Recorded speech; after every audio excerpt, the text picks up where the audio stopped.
Hello everyone and welcome back guys to a brand new video, and welcome today to my F1 2017 Week 3 esports run here today at the Spanish Grand Prix circuit. Now today I'm sort of trying to do this video for a couple of different reasons. One, first of all, to obviously show you guys my personal best run.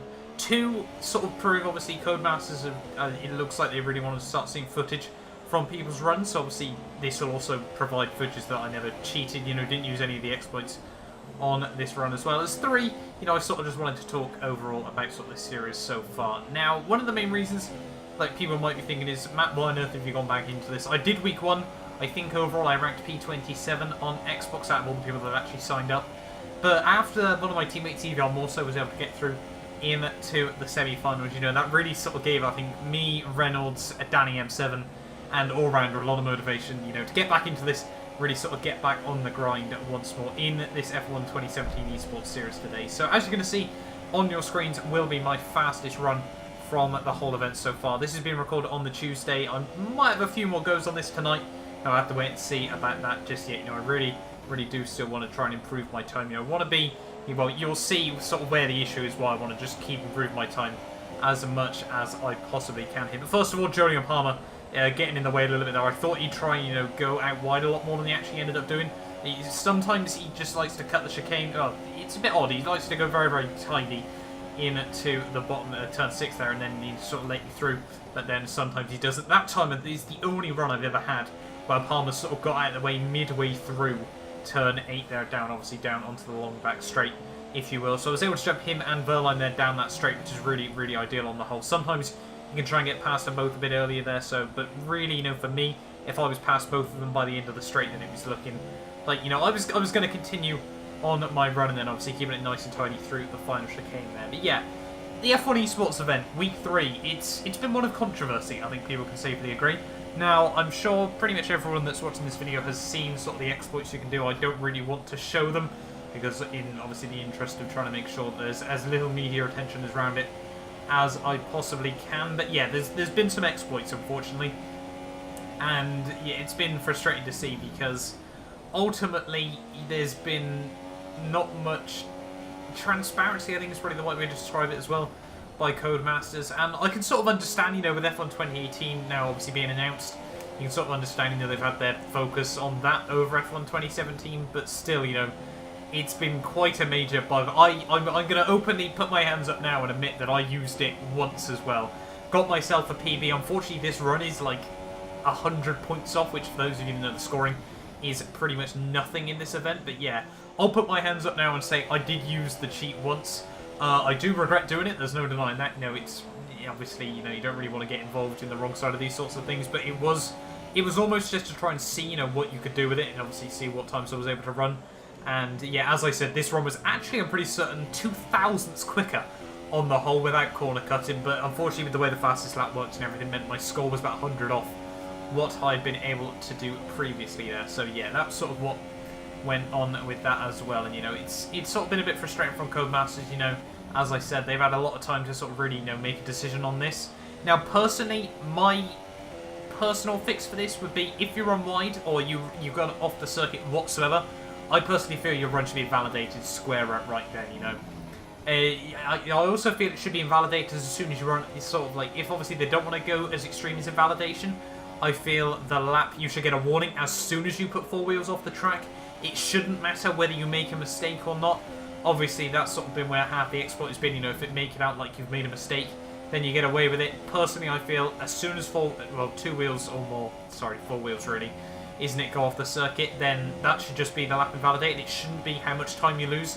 You've ran wide, you've track extended ultimately, whether it's intentional or not.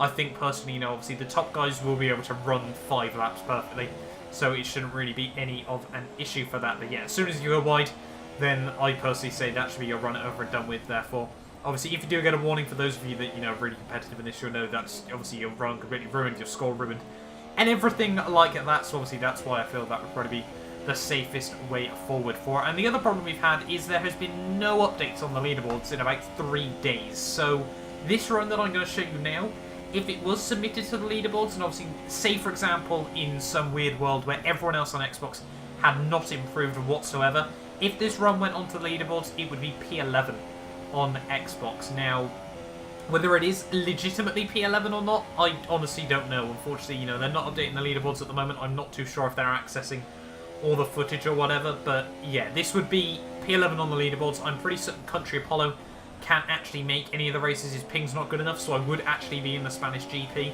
you know, esports event, which obviously would be really, really good for me. You know, I really, really want to try and do that race, but yeah, I don't know, ultimately. And it's frustrating, I'm not going to lie, but, you know, I've uploaded this run. Whether it means that I'm eligible to race, you know, then yes, I really want to. Whether if I can or not, you know, if they've got enough footage from other people that ran quicker than me, fair enough, I wasn't quickest enough to go through. It would have been nice, you know, what score I should have been aiming for. But, you know, that's life sometimes, and ultimately, you know, just got to carry on focusing. Now, one other question that I'm sure I'll get in this video is, oh, Matt, you're using Racing Line. Why are you doing that? For me, plain and simple, I'm more consistent with Racing Line. It doesn't affect your score. It's there to be used. I'm fully aware you cannot use it for the races. Obviously, if I was able to get top 10, then I would spend the next week absolutely sweating as much as I possibly could with no line, you know, to get back up to the pace. Overall, you know, for those of you that have been around this channel a while, you'll know I actually was a Noah's line runner in AOR Season 14, so obviously I can race no line, there's no question about that. In my mind, you know, there's certainly I can race no line, but I was more consistent with it, so I thought, you know, it doesn't affect your score. Why not use what you can for this event that obviously isn't cheating whatsoever? So yeah, that's why I'm using line for this as well. But yeah, coming on towards then, my final lap actually has gone pretty damn quickly. Alonso actually gets that quite nicely there. One of the only times he's been able to do that, which, you know, if you get past him there, you're really, really shaving yourself up for quite a good run. You know, if you're already past Alonso by there, then overall you're looking at quite a solid score on the whole. Fastest lap as well of a 1 minute 20.096 there. I was just about able to dip into the 19s.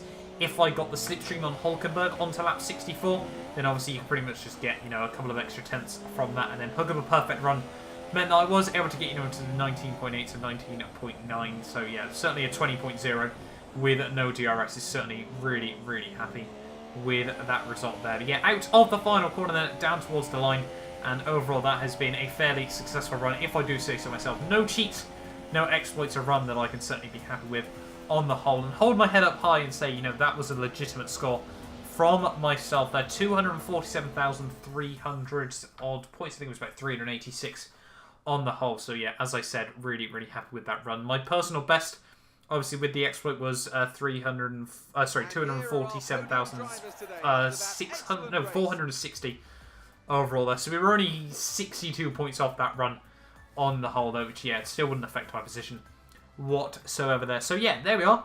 That's my legitimate 247,398 point to run. But obviously, if there's anyone from Codemasters watching this, hopefully, you know, this sort of just proves no cheating involved in this. This is a completely legitimate score. If this can some way be added to the leaderboards, then please do so, obviously, because I do feel, you know, it perfectly deserves to be in there.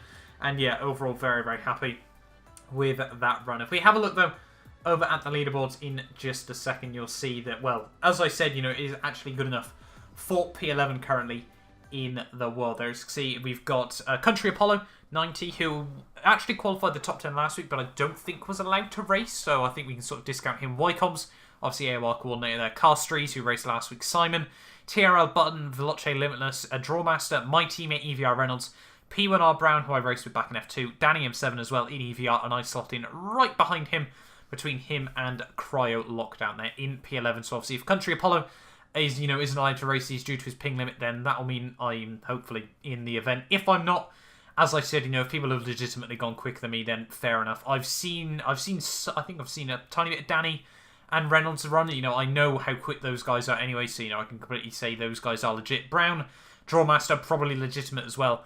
And obviously, you know, we can talk about everyone to say who's legit and who isn't, but I can only sort of base it on the guys that I have raced in recent times there. So yeah, those are the guys that, you know, I sort of count on are, you know, legitimate. There is my 11th place ranking run, you know, potentially. We don't really know for sure on the whole whether it is or not. You know, we'll just have to wait and see about that. But hopefully, you know, you guys have enjoyed this video. Hopefully, obviously, I have made it into the well, I say the semi-final, sorry.